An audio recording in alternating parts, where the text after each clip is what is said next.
What is up, DS3TV? We are back for another video. Sorry, I've been kind of away because of final stuff this week.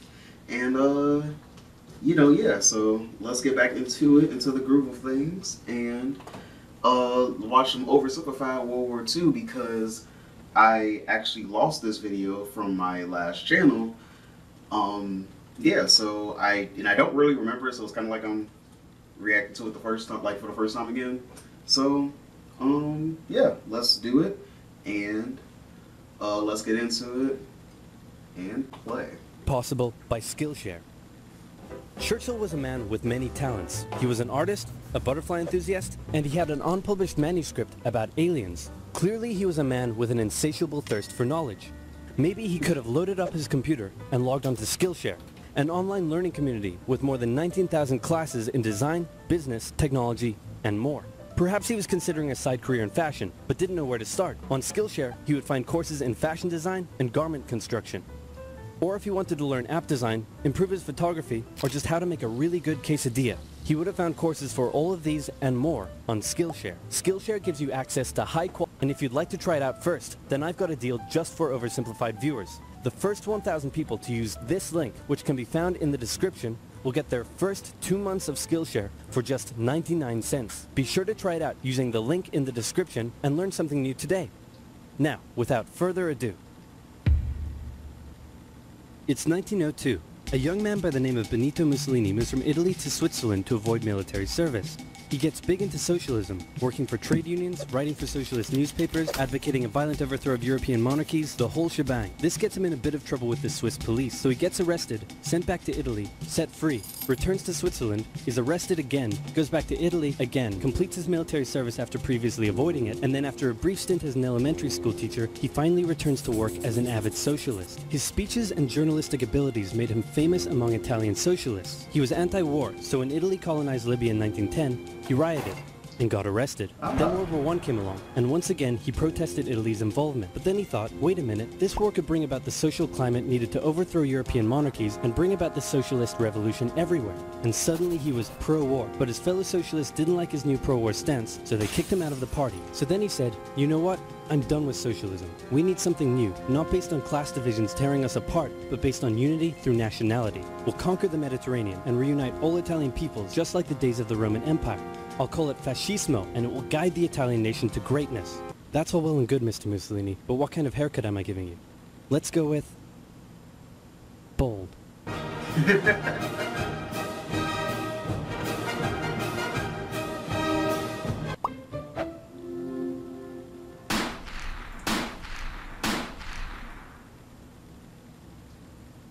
Italy had been on the winner's side in World War I, and they hoped they were going to get a lot out of it, but in the end they only got a little, and they felt cheated. On top of that, a bad economy and weak governments meant that the Italian people were a little unhappy. So when Mussolini came along and said that he could fix everything, his fascist movement gained a lot of support. In 1922, he went to the king and said, make me prime minister or I'll make me prime minister. And the king said, you and what army?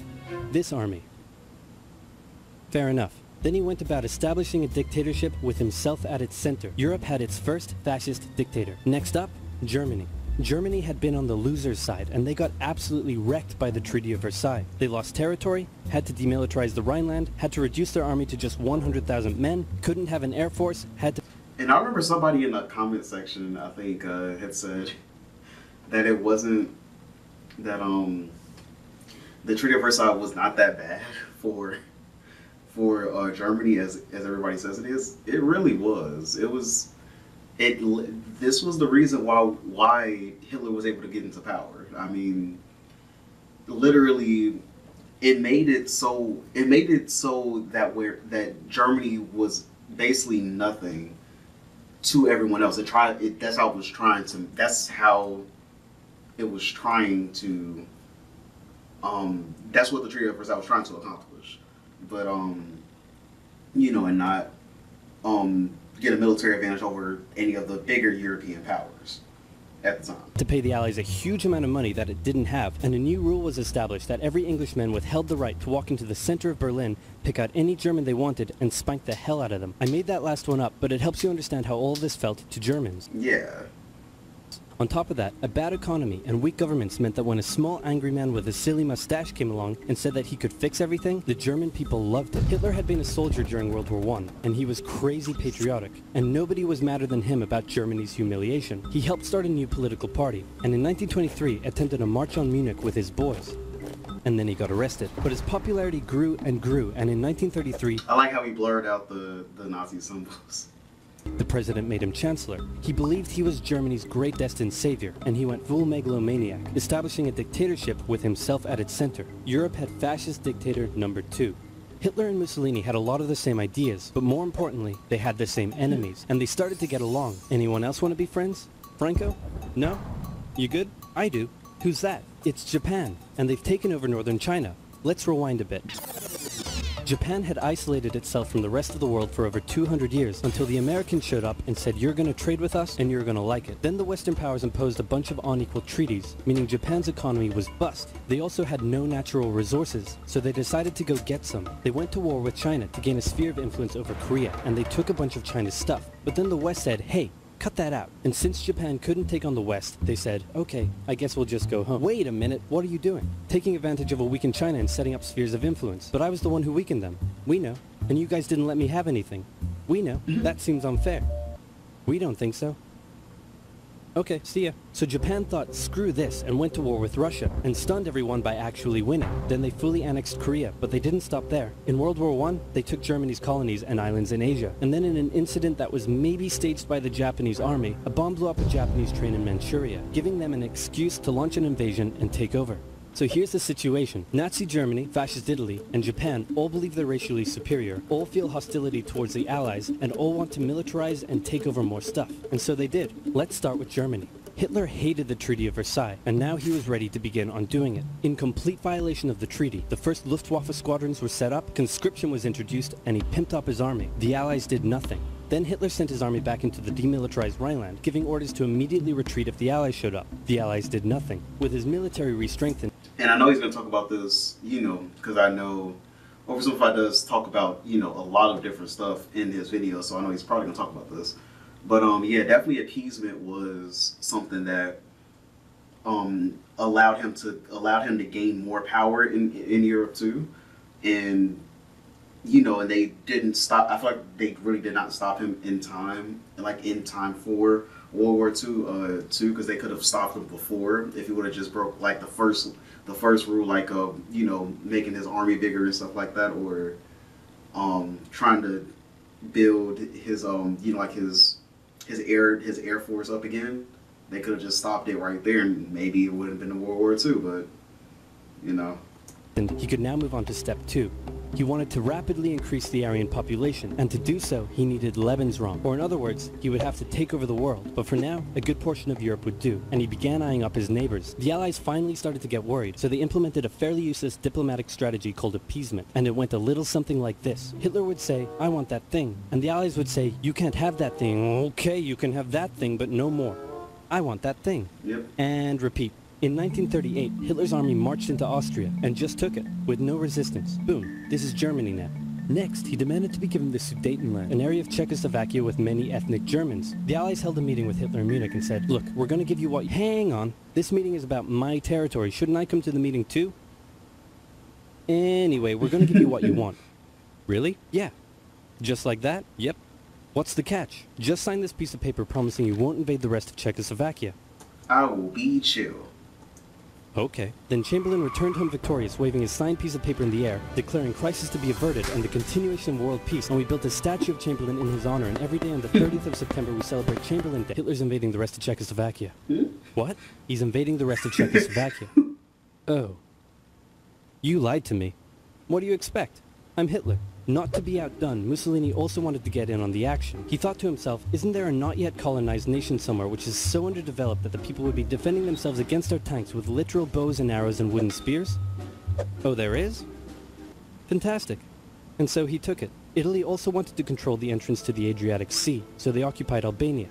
Then, in another incident which was maybe staged by the Japanese, gunfire was exchanged by Japanese and Chinese troops at the Marco Polo Bridge, and the Japanese launched yet another invasion against China. They swept through Beijing and Shanghai, and then advanced through the Yangtze Valley to China's then capital, Nanking. It was here that saw the worst of Japan's shocking atrocities committed against the Chinese people. And I believe that we watched a video about, about the RAPE of Nanking. I can't say the full word on YouTube, but yeah, I can spell it out.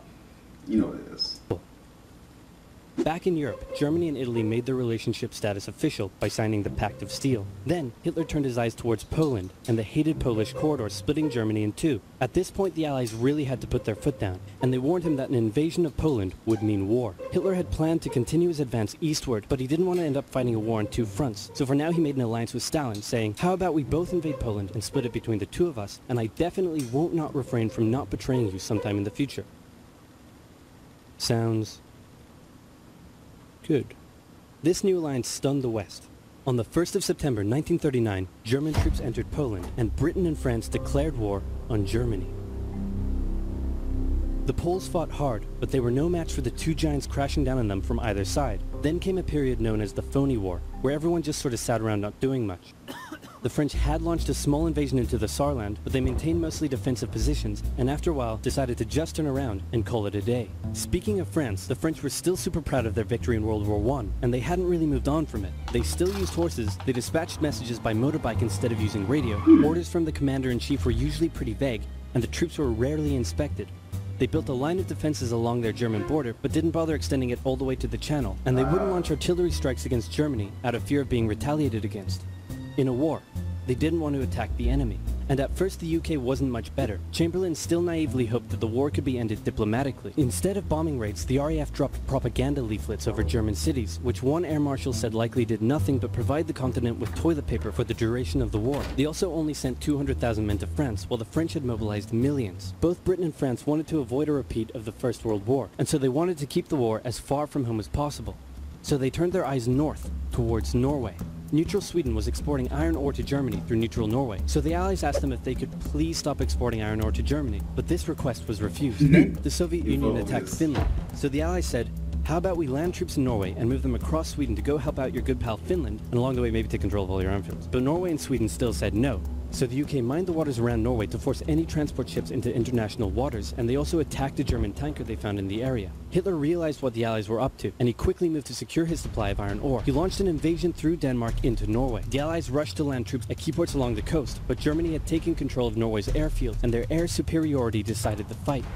The Allies had to retreat. After this slightly embarrassing failure, Chamberlain resigned and was replaced with Winston Churchill, who had a slightly different approach to dealing with the Germans. Hitler's overall strategy was similar to Germany's First World War strategy. Attack France, defeat France, knocking out the UK in the process, then turn on the Soviet Union and win the war. During the Phony War, the Allies had given Hitler time to prepare his forces. Now, he was ready to attack. The Allies had wanted to place troops in Belgium, but Belgium had refused, and in a move that surprised pretty much no one, Hitler launched an invasion to get around France's defenses. The Allies charged into Belgium at full speed to meet the German invasion head-on, and it looked like a repeat of the First World War was coming. But this time, Hitler had a trick up his sleeve.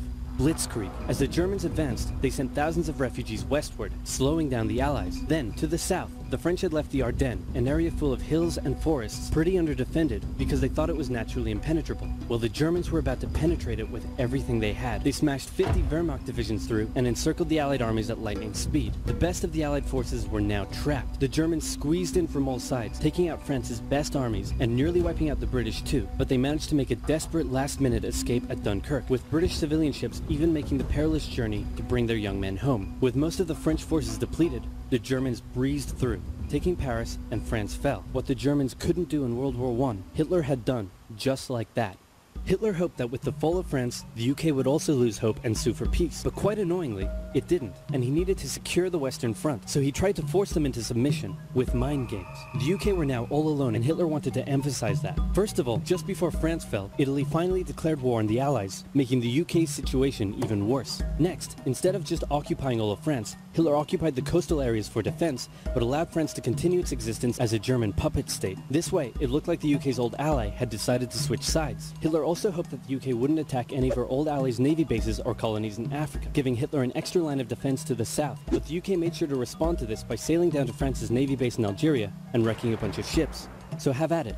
Hitler then began laying down plans for an invasion of Great Britain before German troops could land on British soil. He would first need air and naval superiority across the Channel. Waves of German bombers came while the completely outnumbered RAF worked bravely around the clock in an attempt to quell the German attacks. At first, the Luftwaffe targeted British ports and coastal facilities. Then it attacked RAF bases, crippling the RAF's ability to defend the nation. And it looked like Hitler's Great British invasion was coming. But then, Churchill ordered a small, pretty insignificant bombing raid over Berlin. It didn't do much damage, but Hitler was furious, and he immediately ordered the Luftwaffe to refocus its attacks on civilian targets in London. Children were sent off to the countryside away from their parents to avoid danger, and frequent trips to air raid shelters became a daily occurrence. But British morale held firm. Smiling, knitting, lounging casually, these people have balls of steel. This refocusing on London also gave the RAF breathing space to reorganize, so Hitler kind of shot himself in the foot there.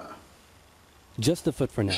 Finally, the Luftwaffe sent one massive all-out attack on London, and the RAF successfully repelled it, destroying many of the German aircraft and placing air superiority firmly in British hands. Hitler's invasion had to be postponed, but the bombing of British cities continued for some time.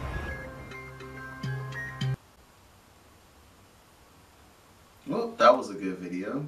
Yeah, we'll probably watch part 2 tomorrow.